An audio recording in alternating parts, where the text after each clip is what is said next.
का गहना माना गया है। आप यहाँ से 29 सीटें जीत रहे हैं, वहाँ मोदी जी 400 जीतना चाहते हैं, तो आखिर विपक्ष विहीन लोकतंत्र क्यों किया जा रहा है? कोई सत्तारूढ़ पार्टी आकर उसके प्रत्याशी के साथ इस तरह का घटनाक्रम करती है, चुनाव से पहले उसको हाईजैक कर लेती है, तो क्या आप उसे स्वीकार करते हैं?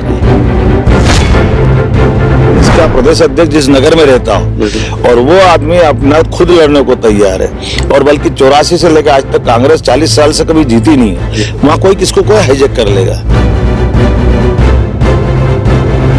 यादव के चेन के पीछे कहीं ना कहीं यूपी और बिहार में जो यादव से रिलेटेड पार्टी है कि उनकी सत्ता को चुनौती दी। विपक्ष आरोप लगाता रहता है कि जो मध्य प्रदेश की जो सरकार है वो काफी हद तक दिल्ली का उसमें हस्तक्षेप देखने को मिलता है। आप एक उदाहरण बता दे, एक भी उदाहरण बता दे। अपने वरिष्ठों का मार्गदर्शन मिलता है, लेकिन सरकार तो हमारे बलबूते पे चलाते हैं, और आपने सारे फैसले देखे होंगे। बिल्कुल। मध्य प्रदेश में अब तक शिवराज सिंह चौहान का शासन था, उदारवादी नीतियां चलती थीं। मोहन यादव किस तरह से डिफरेंट होने वाले हैं?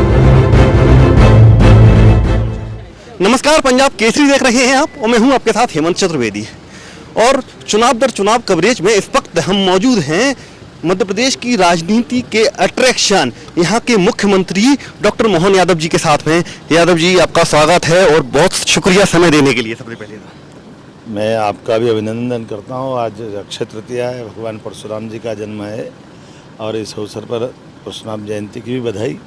और चुनाव के दौर में जिस प्रकार का वातावरण बन रहा, आखिरी चरण का चुनाव 3 दिन बचे हैं, और जिस प्रकार से मोदीमय माहौल पूरे देश का, प्रदेश का है, भाजपा फिर प्रचंड बहुत रूप से अधिकतम मतदान करे और भाजपा के पक्ष मतदान करे। मोदी जी को 29 कमल गिफ्ट करने से कितने कदम दूर है मोहन यादव?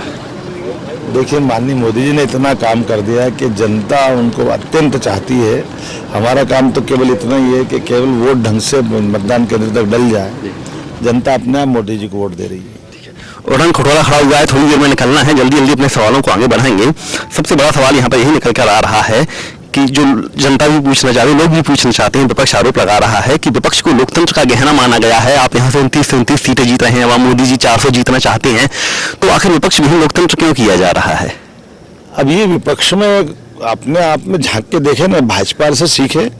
भाजपा 1984 में केवल 2 सीट लेकर के अपनी वैचारिक पृष्ठभूमि और अपने आधार को बदलना थोड़ी चाहिए, लेकिन कांग्रेस और उनके लोग सदैव कुछ भी नहीं करेंगे और सरकार में बने रहना चाहते हैं, विपक्ष में बने रहना चाहते हैं, तो जनता सब जानती है।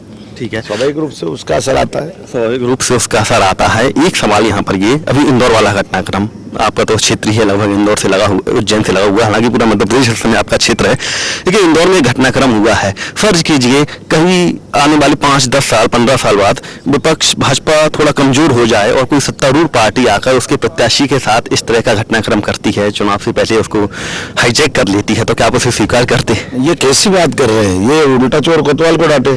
आप बताइए, 50 साल तक देश के प्रधानमंत्री रहे स्वर्गीय भारत रत्न अटल बिहारी वाजपेयी जी 5-5 प्रधानमंत्रियों के सामने शेर की तरह दहाड़ते रहिए, उनने कहीं एक बार भी डगमगाए नहीं।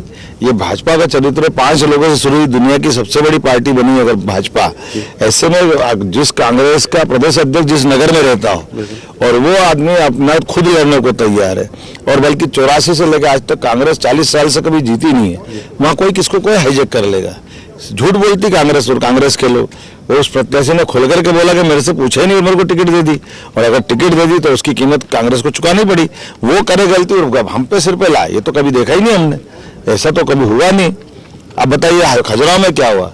पहली बार कांग्रेस ने कॉम्प्रोमाइज, उसमें भी लग रहे हैं, कांग्रेस ने कॉम्प्रोमाइज करा दूसरी पार्टी को खड़ा करके। उसके पहले कभी ऐसा नहीं हुआ कि मध्य प्रदेश में कोई कॉम्प्रोमाइज करके थर्ड पार्टी को बीच में लाए। समाजवादी पार्टी पहली बार कांग्रेस ने जोड़ के खड़ी करी, और फिर उसने भी अपने कैंडिडेट से दे दिए, तो ऐसे नुकसान हुआ। सवालों का सिलसिला हम थोड़ा सा बढ़ाते हैं, तेजी से आगे बढ़ते हैं। एक यहाँ पर सवाल यहाँ निकल कर सामने आता है कि अभी इतने सारे लोगों को इंपोर्ट किया जा रहा है बीजेपी में। भाजपा समर्थ है अपने लोगों के साथ, ट्रेनिंग के साथ, विश्व की सबसे बड़ी पार्टी हुई। कोई भी आएगा भाजपा में दूध के शक्कर की तरह रहेगा, और भाजपा अपने कार्यकर्ताओं को अच्छे से रखना जानती है जी। और इनको मैनेज आराम से हो जाएंगे सारे नेता, कोई दिक्कत 100%। एक सवाल व्यक्तिगत तौर पर आपसे जुड़ा है, माना जा रहा है, एक परसेप्शन भी है उसको लेकर, क्या मोहन यादव के चेन के पीछे कहीं ना कहीं यूपी और बिहार में जो यादव से रिलेटेड पार्टी है कि उनकी सत्ता को चुनौती दी? माननीय मोदी जी ने बार बार कहा कि हमारी निगाह में केवल 4 ही जातियां हैं, किसान, महिला, युवा और गरीब। और मुझे इस बात का गर्व है कि हमारे यहाँ जाति आधारित पर कोई इस टाइप का विचार नहीं होता है।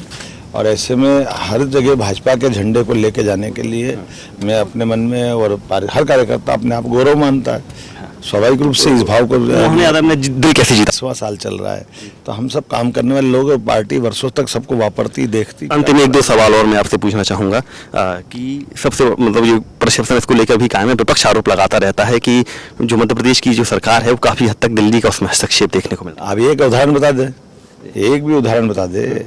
अगर हमने कहीं अपनी ये बात सही कि मैं वरिष्ठों का मार्गदर्शन मिलता है, लेकिन सरकार तो हमारे बलबूते पे चलाते हैं। और आपने सारे फैसले देखे होंगे, फैसले बहुत तेजी से लिए जा रहे हैं, खासकर ये मतलब एक के बाद जो एक फैसले लिए जा रहे हैं। उसी में उत्तर मिल रहा है। फैसले अगर तेजी से हो रहा है तो वो तेजी से फैसले तभी हो पाते हैं जब लोकल हो। यूसीसी लागू होगा मध्य प्रदेश 100% होगा। माननीय गृह मंत्री जी बोल चुके, माननीय पीएम बोल चुके, लेकिन चरणबद्ध रूप से होगा, जैसे जैसे समय मिलेगा वैसे लागू। अंतिम सवाल, मध्य प्रदेश में अब तक शिवराज सिंह चौहान का शासन था, उदारवादी नीतियां चलती थी, मोहन यादव किस तरह से डिफरेंट होने वाले हैं? हम भारतीय जनता पार्टी की लंबी परंपरा है, अटल जी के जमाने से लेकर मोदी जी का शासनकाल, सब विकास परक व्यवस्था को चलाते हैं। विकास के मामले में जो होगा हर एक चीज का पालन करेंगे, लेकिन हर एक की काम करने की स्टाइल होती है, अपनी अपनी स्टाइल सब काम करते हैं। सबकी अलग अलग स्टाइल होती है, मैं भी अपनी स्टाइल से काम करूंगा। तो मोहन यादव जी हमारे साथ जुड़े थे। तो मोहन यादव जी हमारे साथ इस वक्त जुड़े हुए थे, कई मुद्दों पर खुल के बोले। चूंकि चुनावी दौर चल रहा है, इस वक्त अपनी हवन खटोले में सवार होने जा रहे हैं एक नई जगह प्रचार के लिए। सिर्फ 2 दिन का समय बचा है अंतिम चरण के चुनाव प्रचार खत्म होने में। तो पंजाब केसरी का इंटरव्यू आपको कैसा लगा और आप किसका इंटरव्यू आप देखना चाहेंगे हमें बताइए, और पंजाब केसरी के साथ बने रहिए। नमस्कार।